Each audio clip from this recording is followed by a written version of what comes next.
What's good, people? This is about that time to randomly relate, reverse rants, no hate. So, check this out.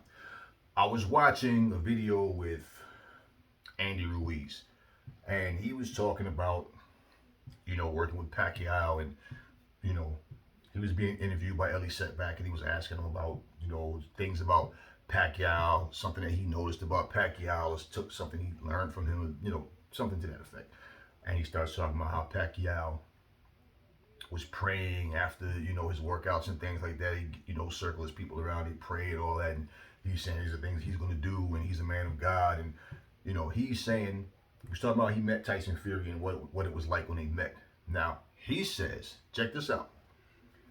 Andy Ruiz says Tyson Fury and him he think would be a better fight than him and AJ because Tyson Fury's going to stand there and they're going to fight toe to toe. And I started thinking, I'm listening to him talk. And Andy Ruiz, it made me laugh in a way because, he has a way of talking really soft spoken. But then, you remember when he beat AJ, how he got all arrogant and cocky all of a sudden and started calling AJ a robot and saying AJ couldn't box and all this. All of a sudden, instead of saying, hey, you know what, I'm appreciative because they didn't have to pick me, but they did. And so I'm here. And you know what, I'm looking forward to the rematch. And like I'm grateful for the opportunity. Same way we got the rematch clause. I'm just gonna be ready. Come in and do it again. May the best man win. He started talking a whole lot of trash. Starts to all posing, taking pictures, showing with his new cars and all whatever. Okay, cool, whatever, right? So now he's lost a lot of weight, obviously, and he's feeling more confident. And he's saying like this is a new start for him. Okay, that's all good. It's on the positive side of things. But I'm listening to him and I'm thinking he for some reason thinks that Tyson Fury is going to stand there and just go toe to toe with him. For one, Tyson Fury's 6'9", right? If Tyson Fury stays behind that jab, now if he stands there and fight in a phone booth, that would be stupid. He give Andy Ruiz every chance that he has to implement what he wants to do, his game plan, because Andy Ruiz is like this tall, man, and he needs to get in.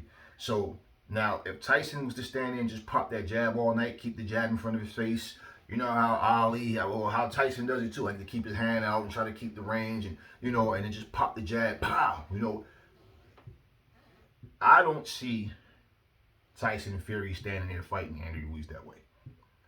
In fact, I see Tyson Fury fighting him a lot like the way AJ did in the rematch, because was just without the movement, because Tyson Fury can't move like that anymore. Okay, so if he fights without so much movement, it's because he can't do it like he used to, or he's not as effective with it right now as he used to be, if anything. And I'm saying, think about it. This is part of the science of boxing that I'm saying. You've heard me in the past make mentions of this, right? It is like a cringe feeling when I see someone this tall fighting someone this tall, this damn close. It's like, why are you not using your physical gifts? If your reach, okay, comes out to here to someone else's, and you're standing here like, let me give you the best possible chance you can to win by fighting your fight, what did you train for? I don't think Tyson Fury is that stupid to even, look, we saw what happened with him and Otto Wallin, okay? Andy Ruiz by far is much better than Otto Wallin. If he was to stand there and do that, then he'd be giving Andy Ruiz what he wants. We don't really have to worry, well, not we. Andy doesn't have to worry about Tyson Fury's punching power. And even for him to try to implement with going forward against a shorter guy, you see, ever since he decided to fight Wilder this way, and this is what I've been noticing a long time before now, but people seem to think because he had success against Wilder that he can just fight anybody like that. That's just not the case. First off, if you watch Tyson Fury, he doesn't throw his punches straight down the pipe.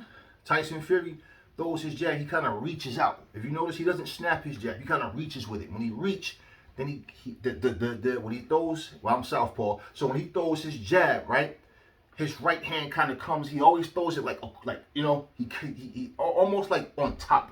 Instead of bringing it like, it's not like bam. It's more like, you understand? He throws it like over, like overhand, like an overhand. And when he does that, okay, against a guy like Wilder, it worked for him because Wilder doesn't know how to move his head. Wilder just goes straight back, puts his hands up, and just walks straight back. That's what he does.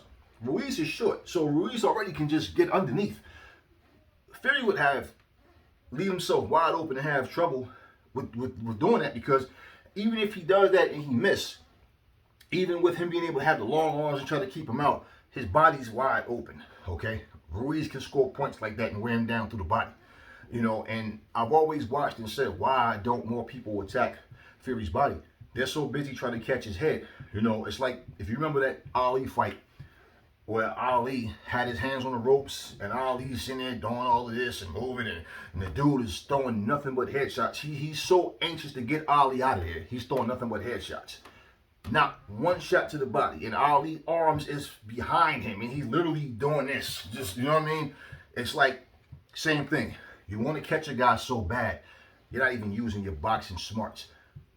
I believe Ruiz is smart enough to know, attack that body.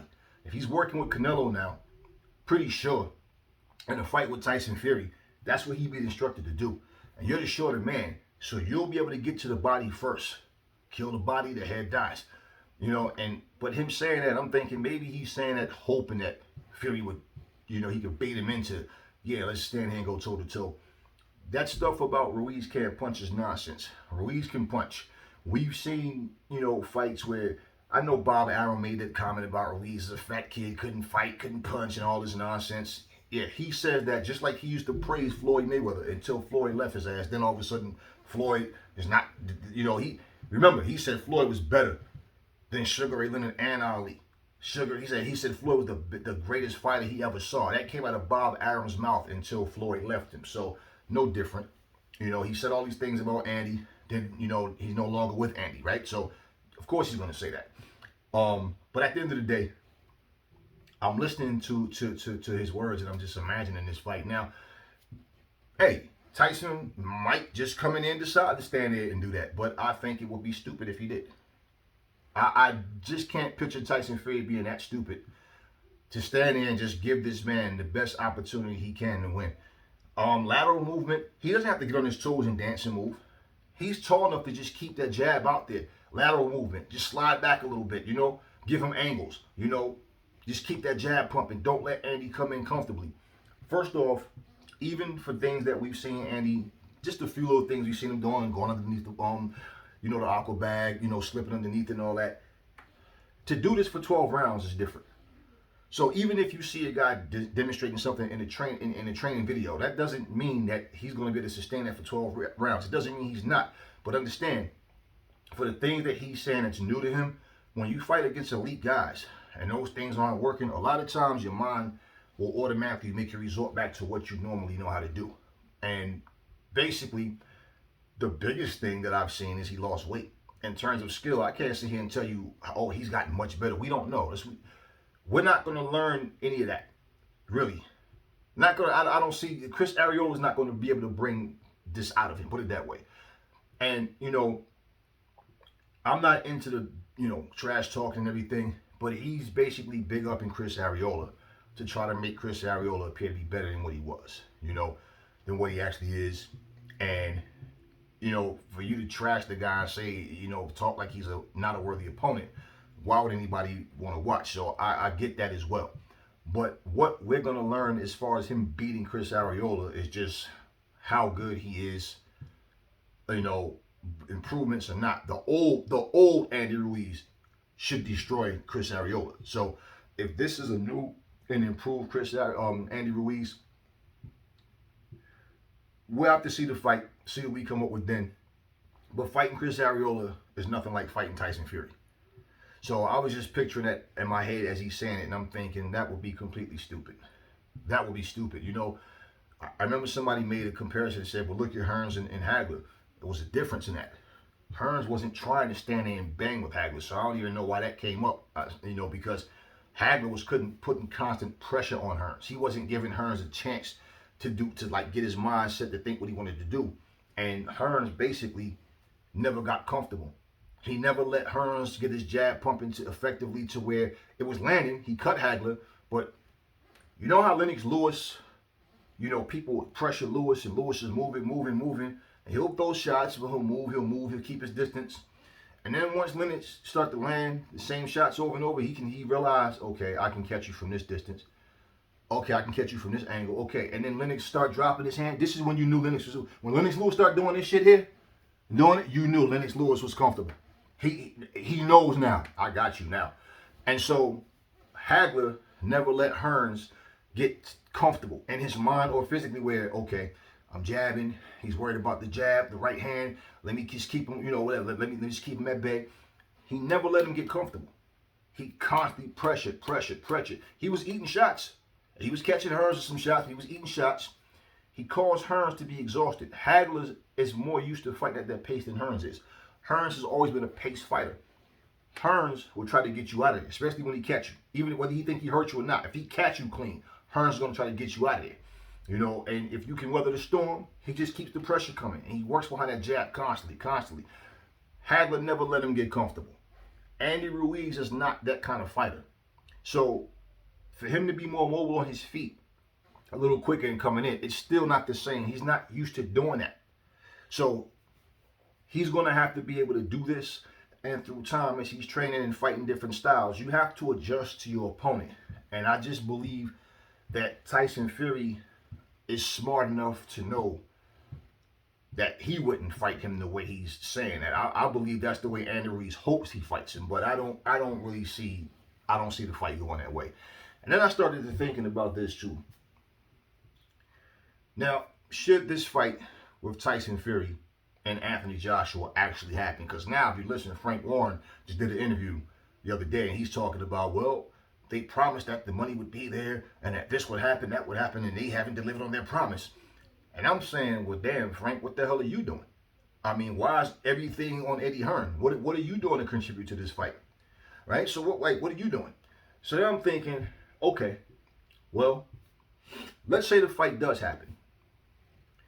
We know that it's going to be 2 fights, which means AJ or Fury won't be available to a Dillian White, to a Deontay Wilder, to a Joseph Parker, okay, to a Usyk, or to any other the elite fighters that they would be fighting. So we already know that would be 2 fights locked in. Now let's say the fight doesn't happen when it's supposed to, and then it's pushed back. Does Fury decide, okay, and AJ, we're just going to wait to that date? Does Fury say, nah, you know what? Because he already said he's not going to wait, even though he did wait. Then he said, I'm not going to wait. Then he did wait. So does he finally say, you know what? Forget it. We'll get back to this when you guys get the money. Because it seems, what I'm seeing is Eddie Hearn is doing all the damn work. Okay? But let's say if that does happen, does Usyk and Joe Joyce fight still go on? Okay? And if so, does the winner fight AJ? Or does the winner decide? I mean, because for me, I'd rather go for all of it. Okay, AJ has 3 belts, Fury has 1. But do they go after Fury, or does one go, or do they say, you know what?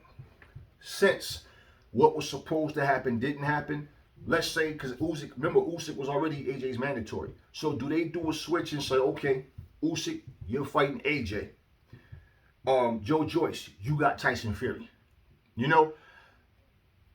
However it's going to go, the heavyweight division is been on hold for so long, because right now, I mean, let's be honest, the last heavyweight fight that we had that people really talked about, well, of course, we know that AJ fought his mandatory in Pulev. But I mean, as far as top guys, the last fight that we had was Tyson Fury and Wilder. Nobody's really making a lot of noise. People only talked about White versus Povetkin because Povetkin knocked White out, which wasn't supposed to happen in the minds of most of the people. They thought White was going to win that one easy. Well, at the end of the day, we got Derek Chisora versus Joseph Parker. Joseph Parker, former world champion. Derek Chisora is more like a measuring stick for the heavyweight division. Let's see how you look against Derek, and we can kind of cipher, where you fit in. On the other hand, we got a bunch of other fighters. We got other undefeated up and coming fighters that they haven't gotten their light yet. But AJ has fought Parker. He's fought White. He's beat Martin because Martin had the title. He fought, Klitschko. So he got his belts one at a time. Now, if you beat the one guy, like when Ruiz beat AJ, he took all his belts. That's cool. You beat the guy that was holding him. But I'm saying AJ earned his the harder way. He did it one fight at a time, and he collected these belts. We need for the heavyweight division, boxing period, but I'm focusing on the heavyweight division right now. We need for the heavyweight division to really get a surge, man, of look, let's get together and put these fights together. Let's make the best fights happen, because it's just so much of what if this guy fight this guy? Who you think will win if this guy fight this guy? And we keep asking these questions because we're not getting, it's like these fights are just not happening. So for guys to be busy, like Joseph Parker didn't look too impressive at all when he fought Junior Fa. He really didn't look impressive at all in that fight. He looked like his skills were deteriorating. So, we know he had some type of little workout session with Tyson Fury, and he was saying that it helped him a lot. So, people say one thing, then you want to see, okay, let's see what you got. I'm just saying, when you look at it, Joseph Parker's a former champion. Dylan White is trying to be champion. Been forever waiting for his shot and been fighting all these different fights. AJ's been a fighting champion. Fury, he got the title, and it's like, him and AJ is still not etched in stone. It's still, well, it's on. No, I'm not sure. Yeah, it's definitely on. No, it's off. No, well, I'm not sure. It's too much back and forth nonsense. So even here in the date, the venue, we still, now they talk about the site fees. I saw something about, $75 million a piece, $150 million site fee, so $75 million for each fighter. And that's just for the first fight.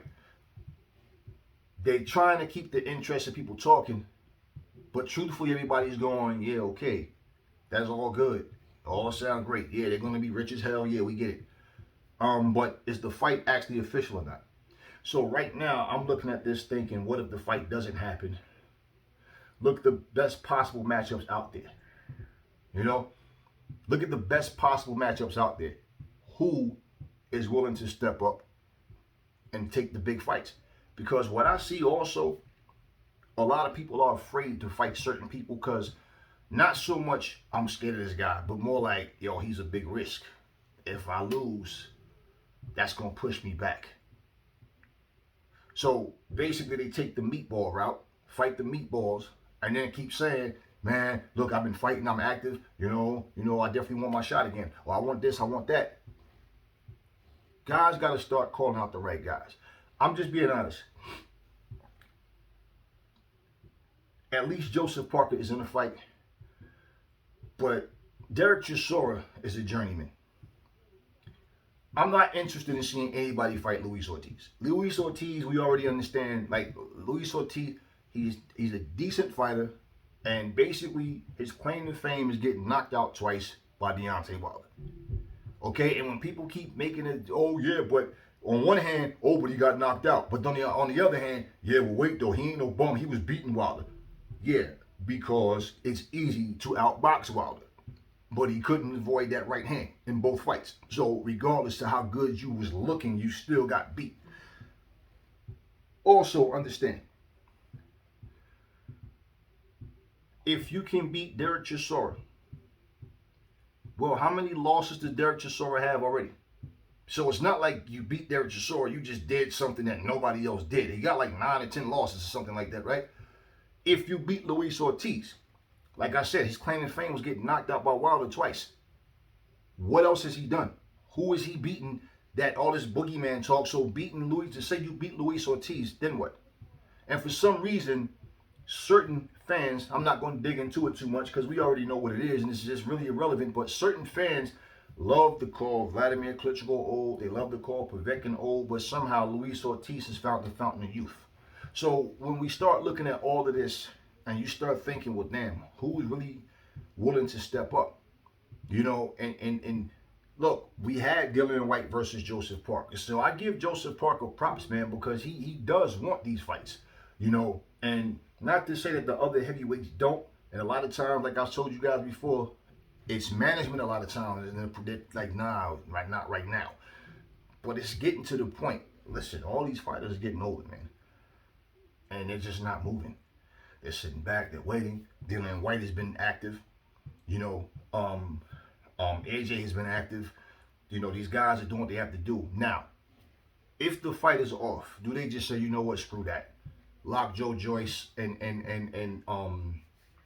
Usyk in, the winner gets AJ. You know, I don't see the loser getting Fury or the loser getting AJ. So the loser, who does he fight? We don't know. Maybe the loser goes after the WBA. Who knows? I don't know.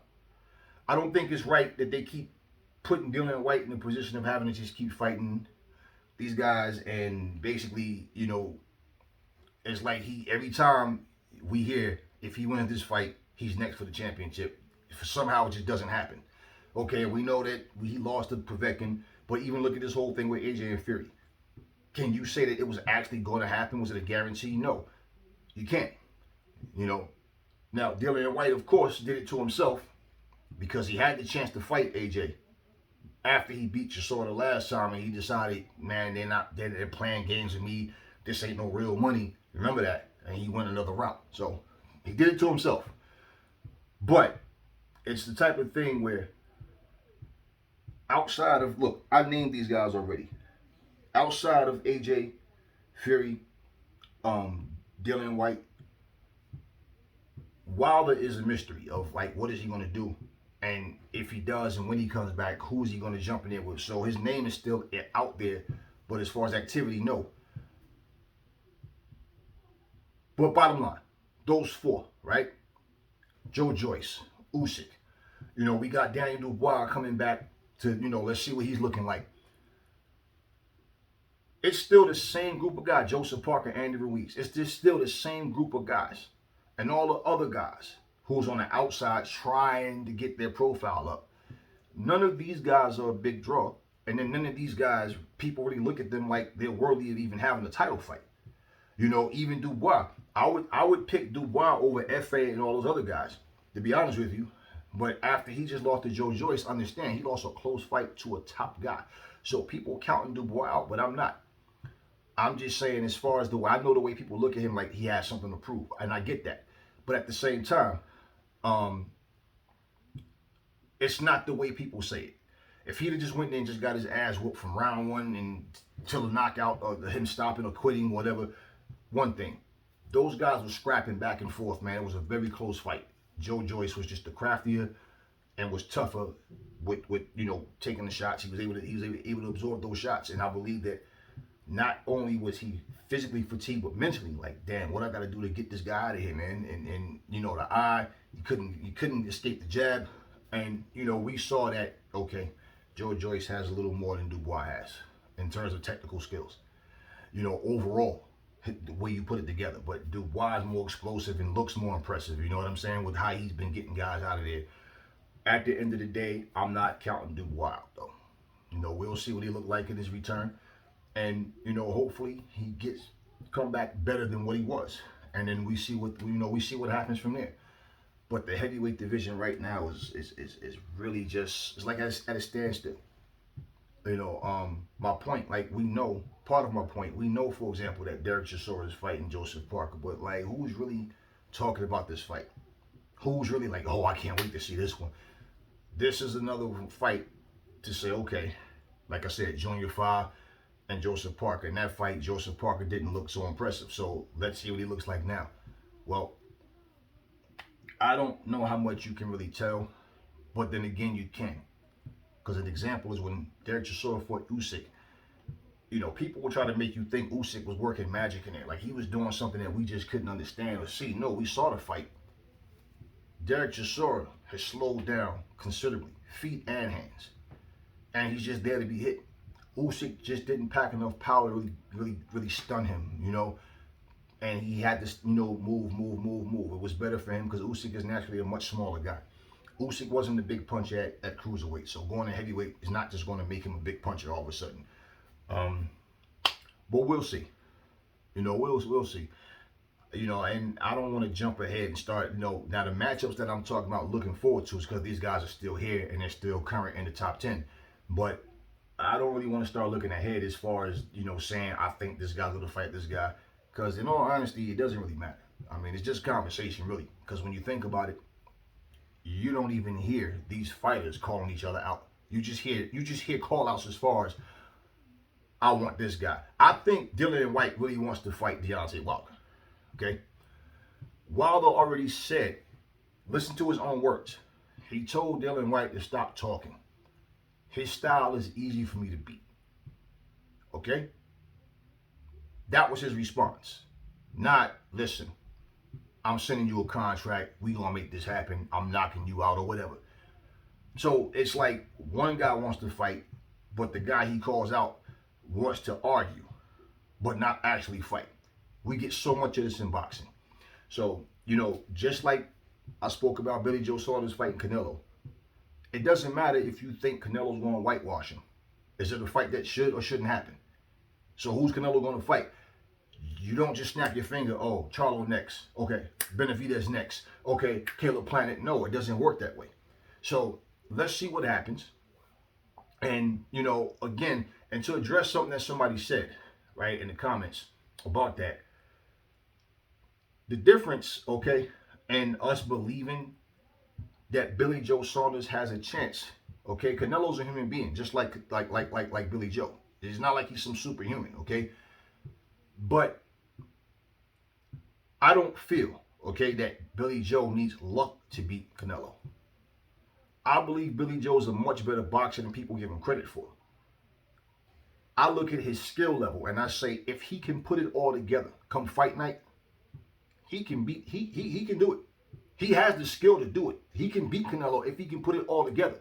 Now also, what Canelo comes with that night and how Canelo can adapt and adjust to what he's doing. Because basically, one of the things, the same thing goes for one, goes for both. It's just that one fighter is the favorite and expected to win. First off, you got to watch Canelo fight. Look and say, okay, I got to take him out of his comfort zone. I can't let him do the things that he normally likes to do. I have to make him do things that he normally doesn't do. When you've seen so many styles, people feel like, oh, once you've seen this style and that style, there's nothing else left for anybody to beat you with because you've seen it all. No. When you fight talented elite fighters, that can change just like that, man. Because to be honest with you, the same way he's studying Billy Joe is studying him. So both fighters got to make sure that I'm going to make this person uncomfortable. The difference in this fight is nobody can see Billy Joe Saunders coming forward making Canelo go backwards. They see like Canelo's going to come and walk him down and try to make him fight on the back foot. The thing is, Billy Joe can fight on the back foot. Billy Joe can box, period. It's just the thing of him being able to, one, not let Canelo outwork him. Because even if Canelo is throwing more punches around than him and not connecting, I can see the judges saying Canelo won that round.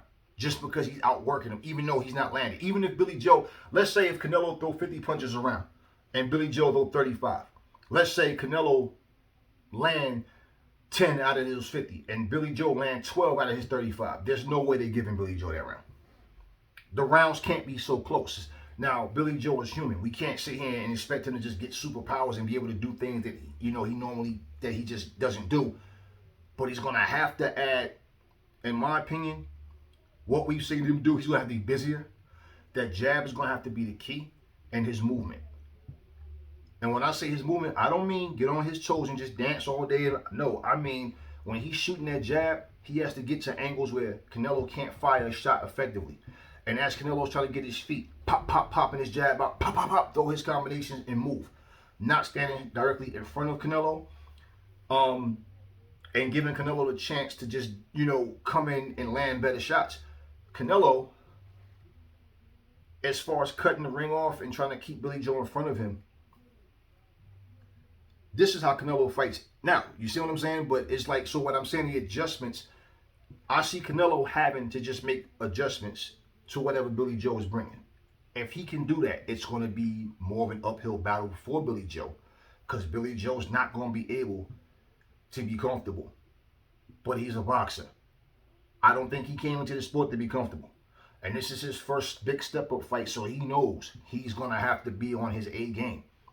At the same time, this is no walk in the park for Canelo either. Like, really, when you think about it, everybody's looking at this like Canelo's going to go in and just get out my ring. You know, if Billy Joe can stay composed, don't get overwhelmed by anything that Canelo does, realize he's just a man like me. He hurt, he bleed, he cut, just like I do. You know what I mean? And he goes in there. You know, we'll see. Like I said, all comes down to if he can put it all together. Because anybody can stand back and watch. Your coach can stand back and watch your opponent and say, okay, I see what you got to do to beat him. You just have to be able to do it. And also to be able to adjust and readjust. So, can he do it? We'll have to see. But again, back to the heavyweight division, like I said, what's going on right now is all these guys are just there. I've been watching some heavyweight fights that I haven't even seen advertised. I've seen some guys fight, and see, over here in the States, people seem to always forget this. There's fighters who may be popular in the United Kingdom. They might be popular over in Mexico, you know, somewhere over in Europe or the other countries there. But in the United States, if people don't know who you are, they feel like, all right, man, this dude is whatever, you know. And understand too, it's not that these guys can't fight. It's just that they're fighting guys that people don't know. So when they fight these guys, they fight, well, you're supposed to know him. Now, you take certain fighters, take Deontay Wilder, for example. Look at his resume. If he fought over, was coming from the UK or coming from somewhere else, people in America will be looking at him like, I don't know, none of them guys he fought. And them guys he fought wasn't that good. I already know this. People don't want to admit it, but that's what they'd be saying. All these guys, I don't even know these guys. Who are they? Because they say this about other fighters right now. Who's this guy? Who's that guy? Who's this guy? You know, and I'm like, man, listen, at the end of the day, fighters can improve and get better. And that's the goal. So you never know. A guy might not look that good this fight, next fight, all of a sudden, boom. Always go back to this. Holyfield versus Bobby Chess. People thought Tyson gonna kill this dude, man. Holyfield ain't got a chance. Holyfield went there against Tyson and showed up and beat his ass like he was supposed to. Oh, so, you know, look at this. You know what? Pernell Whitaker, for example, when he fought Chavez like 80, had like 89-0 or something like that. When he fought Chavez, Pernell, something. I know he had a lot of wins, put it like that. He was way up there. Pernell only had like 20-something wins at that point. And everybody was saying, Pernell gonna lose. Chavez is too strong. He's a machine, yo. He just come forward like you just can't hurt him. You can't stop him. You can't slow him down. Pernell is not gonna be able to play with him like he did everybody else. Yo, I'm telling you, it's gonna be different. People who are fanboys of Chavez, and Chavez was a great fighter. Don't get me wrong. He was a great fighter. Okay? They can sit there and make all the excuses that they want for Chavez. Pernell Whitaker spanked him. He outboxed him, outclassed him, he outpointed him, he outworked him, landed more power shots than him. I mean, he did everything better than Chavez. They called that fight a draw. And that's what type of thing that Billy Joe Saunders is worried about. That whether it's a draw or whether they say he lost. More than likely lost. But whether, like, he can, let's say if he really beats Canelo to the point that it's like you can see it. It's obvious, like, yo, he's beating Canelo. They may call that shit a draw. Or they may still find a way to say Canelo won. It's like that a lot of times. Now, I'm not going to dig all into the, you know, favoritism thing and all that too much, but we know that Canelo does get it. Now, look at that fight and I think, damn, you know what? Yeah. Because that was a massive fight back then. Now, nobody's looking at, you know, Billy Joe Saunders the same way that they looked at, you know, Pernell. Pause. Okay, so nobody's looking at, Billy Joe like they looked at Pernell, but they don't have to, and regardless, Billy Joe is a solid fighter. And like I said, if he can put it all together, you know, he can do it. He got the skills. He has the skills, you know. But at the end of the day, that's what makes the fight intriguing because you don't know what's going to happen, regardless to what you think is going to happen and what popular demand says. The point is, we get to see the fight. In the heavyweight division, if we don't get Anthony Joshua, let me know what y'all think in the comments. If we don't get Anthony Joshua versus Tyson Fury, what do y'all think is going to happen? Do y'all think it's going to be, all right, we're going to go ahead and push for Joe Joyce and Usyk, and then the winner gets AJ? Or do you think that that fight just gets called off and they say, you know what, we're going to put Usyk in there with AJ? And since this was a fight, a title eliminator fight between Joyce and Usyk, I think it's only right that we give Joe Joyce. Let's give him a shot at Tyson Fury. What I don't think will be fair is if they say, all right, Dylan, if you get past Joe Joyce, like, no, stop.